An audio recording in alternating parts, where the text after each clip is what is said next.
नमस्कार, AB star news देख रहे हैं आप और मैं हूं आपके साथ सोहन सिंह। दरअसल देश में कोरोना के मामले तो कंट्रोल में हैं और सरकार कोरोना पर कंट्रोल करती हुई नजर भी आ रही है, लेकिन जिस तरह से डेंगू के मामले बढ़ रहे हैं, हम तो यही कहेंगे कि अब डेंगू डराने लगा है। आलम यह हो चुका है कि दिल्ली में 2017 के बाद सबसे ज्यादा मामला सामने आए हैं और अब केंद्र सरकार भी एक्शन मोड में नजर आ रही है। 9 राज्यों और केंद्र शासित प्रदेशों में केंद्र सरकार ने एक्सपर्ट की टीम भी भेजी है। आखिर किस तरह से डेंगू डरा रहा है, कुछ ग्राफिक्स के जरिए चलिए आपको समझा देते हैं।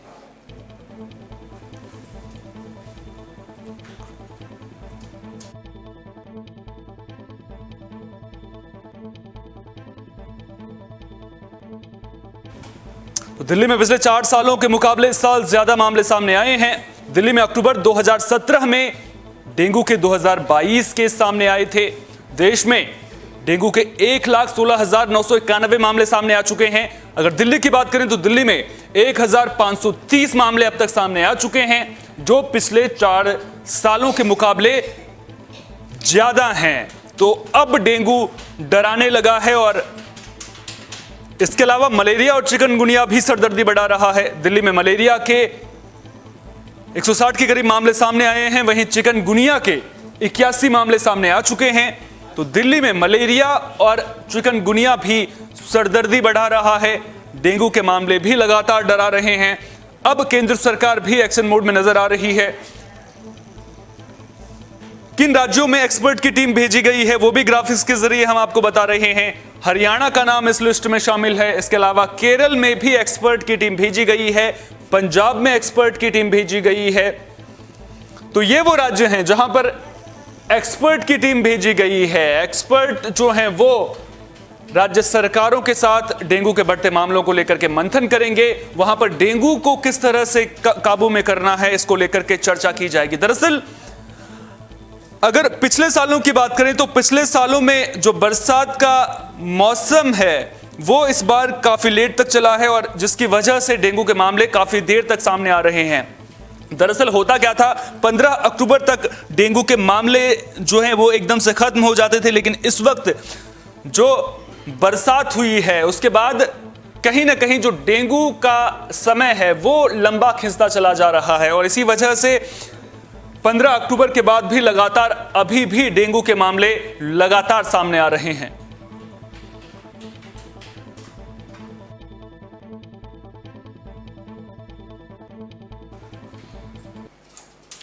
तो डेंगू सरदर्दी बढ़ा रहा है, लेकिन डेंगू को कंट्रोल में कैसे करेंगे, इसी पर ज्यादा बातचीत के लिए न्यूज रूम से हमारे सहयोगी फरहीन हमारे साथ में जुड़ गई हैं। फरहीन, डेंगू कहीं ना कहीं सरदर्दी बढ़ाता हुआ नजर आ रहा है। इससे पहले भी एक बार हम इस मुद्दे को लेकर के चर्चा कर चुके हैं, लेकिन जब लगातार मामले बढ़ रहे हैं तो एक बार फिर से आज हम इस मुद्दे पर चर्चा कर रहे हैं।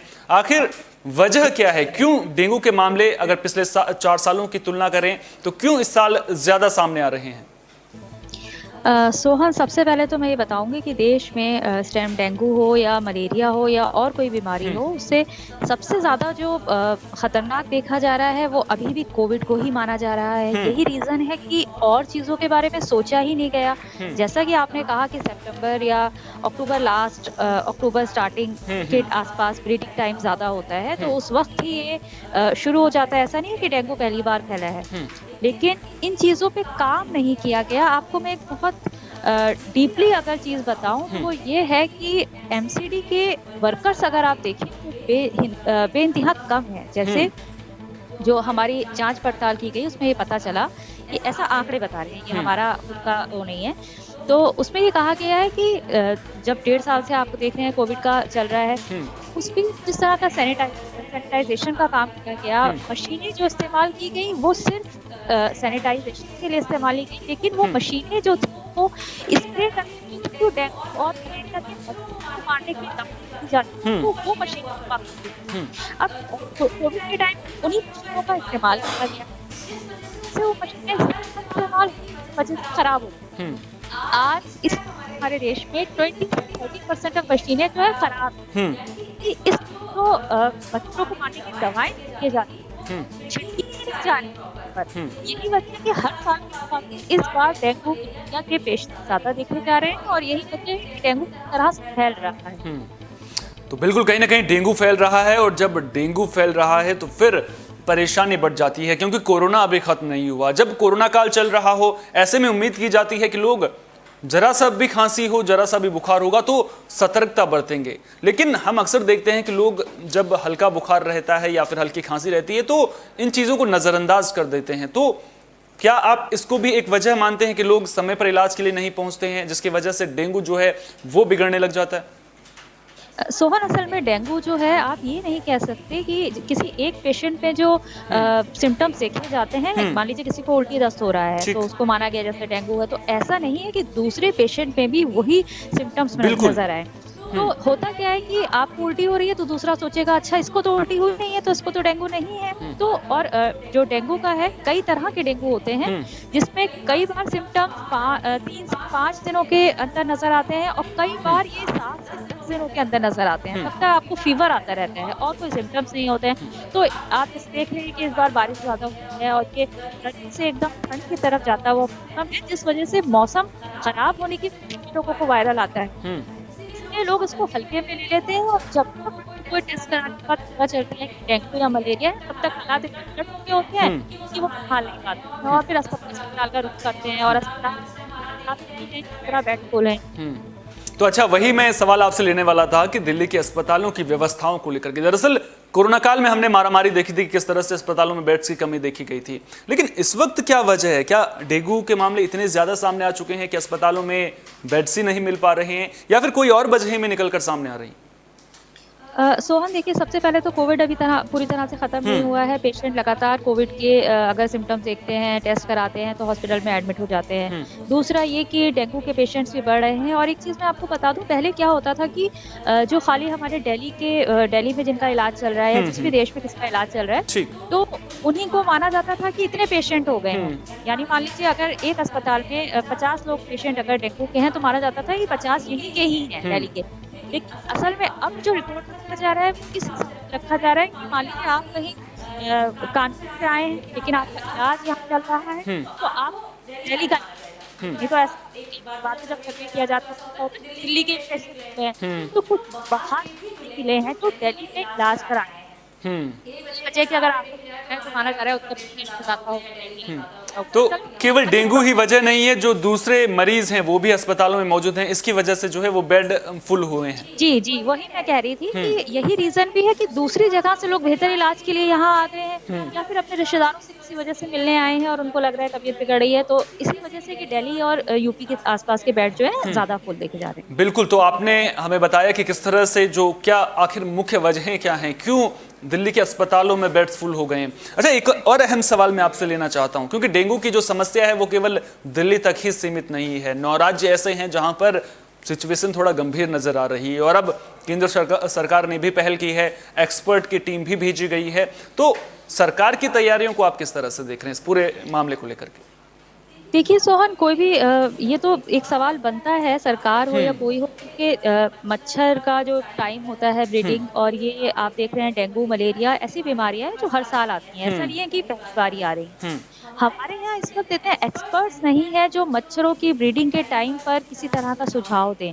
प्रॉपर एमसीडी के कर्मचारी भी नहीं है जो रोज दवाइयाँ छिड़कें। आप देखिए कि आपके एरिया में कितनी बार वो दवाइयाँ छिड़की जाती हैं। अब पहले सालों को मुकाबले देखा जाए तो इस बार वो स्प्रे बहुत कम हुआ। जैसे मैंने बताया कि मशीनें खराब हैं, कर्मचारी अवेलेबल नहीं है।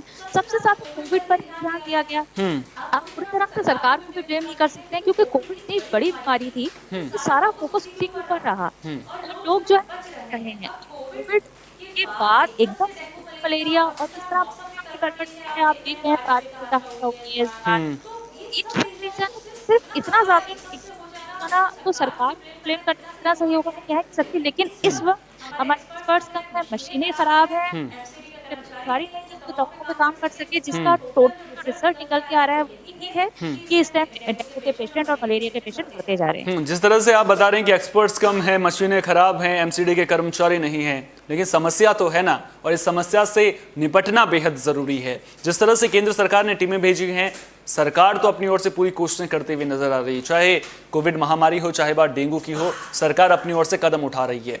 अब आपने समस्याएं तो बता दी हैं, चलिए मान लिया समस्याएं हैं, दिक्कतें दूर कैसे होंगी, एक बड़ा सवाल। और दूसरा सवाल ये कि अगर लोगों तक संसाधन नहीं पहुंच पा रहे हैं, लोगों तक कर्मचारी छिड़काव के लिए नहीं पहुंच पा रहे हैं, तो ऐसे में वो कौन सी छोटी छोटी चीजें हैं वो जिनके जरिए लोग डेंगू से खुद को बचा कर रख सकते हैं? देखिए सोहर, हर साल कहा जाता है और सरकार न्यूज़पेपर में एडवर्टाइज हो या टीवी में एडवर्टाइज हो या रेडियो में एडवर्टाइज हो, सब जगह ये पहले से चलने लग जाता है कि अपने घरों के आसपास सफाई रखें, जो कि सिर्फ डेंगू मलेरिया नहीं बल्कि हर बीमारी के लिए ज़रूरी होता है। उसके बाद ये है कि अपने घरों के आसपास पानी जमा ना होने दें। मोस्टली टंकी में पानी ज़्यादा पुराना हो जाता है, उसको लोग साफ नहीं करते हैं। कुछ लोगों ने अभी तक, हल्का मौसम चेंज हो रहा था तो कूलरों का पानी भी नहीं निकाला है, जिस वजह से उसमें भी गंदगी पनप रही है। और सबसे बड़ी बात है कि थोड़ी सी सावधानी रखें, जैसे कि मलेरिया का मच्छर किसी वक्त भी काटेगा, डेंगू का मच्छर आपको दिन में काटेगा, तो कोशिश करें कि पूरी तरह से अपने आप को ढक के रखें, सॉक्स पहने, बाहर जा रहे हैं तो मास्क तो पहनना ही है, उसके अलावा आप मोजे पहने, अपने हाथों को ग्लव से ढक लें। कोशिश करें कि ज्यादातर आपका बॉडी जो है वो पार्ट कवर रहे, जिससे कि मच्छर आपको काट ना पाए।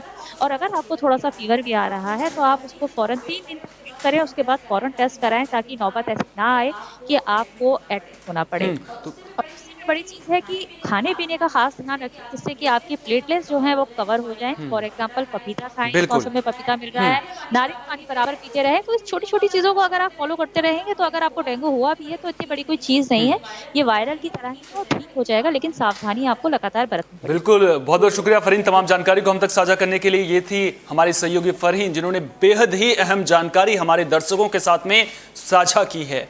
तो भले ही दिक्कतें हों, भले ही जो मौसम की बीमारियां हैं उनको लेकर के डर सता रहा हो, लेकिन सावधानी बरतना बेहद जरूरी है। जिस तरह से फरहीन ने बताया, तो ये वो छोटी छोटी चीजें हैं जिनके जरिए आप मौसमी बीमारियों से खुद को बचा कर रख सकते हैं। इसके अलावा अगर आपको किसी भी तरह की दिक्कत हो, समस्या हो, तो फिर डॉक्टर से सलाह जरूर लें। और खासतौर पर जिस तरह से झोलाछाप डॉक्टर आजकल आपको गलियों में बैठे हुए नजर आते हैं, तो झोलाछाप डॉक्टरों से बचें, किसी विशेषज्ञ से जरूर सलाह लें, तभी आप डेंगू, चिकनगुनिया या फिर मलेरिया से खुद का बचाव कर सकते हैं। इसके अलावा सावधानी बरतना बेहद जरूरी है। फिलहाल के लिए इस खास पेशकश में इतना ही। देश दुनिया की तमाम अहम खबरों के लिए आप जुड़े रहिए AB स्टार न्यूज के साथ, क्योंकि यहां पर खबरों का सिलसिला कभी नहीं थमता।